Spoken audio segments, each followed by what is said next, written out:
And finally tonight, someone has used new computer technology to try to solve a centuries-old mystery.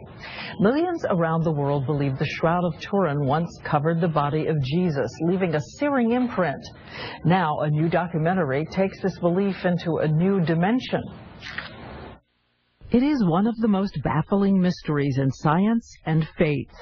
The Shroud of Turin, on it the negative image of a face and body. First revealed in this photograph 100 years ago.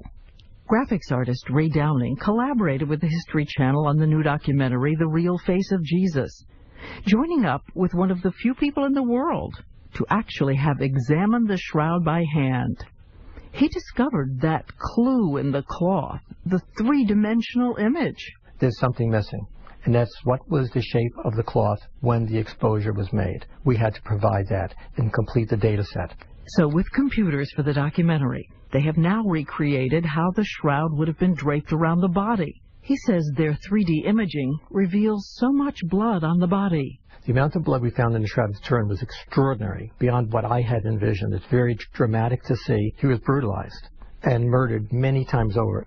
And here, a Jesus, far from the blonde, blue-eyed one from years of Sunday school.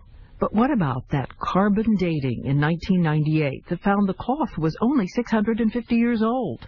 We now know that that result is wrong. That's not an opinion. That's a fact.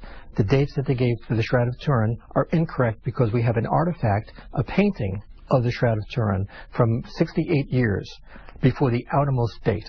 To this day, no one could explain what ancient chemistry could possibly have produced a message like this on a cloth. Artists and scientists studied the Shroud of Turin to develop a 3D image of the faith that millions worship as the Son of God.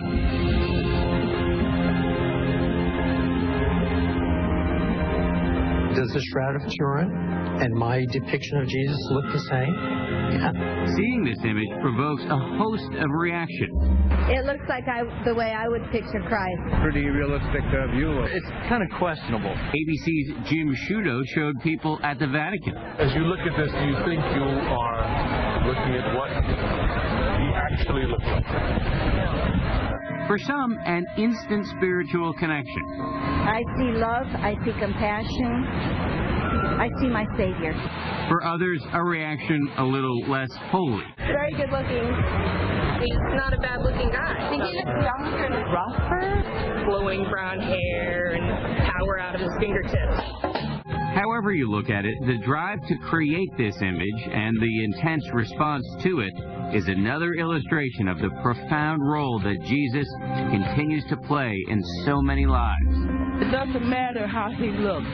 It's what he did that counts. For Good Morning America, Dan Harris, ABC News.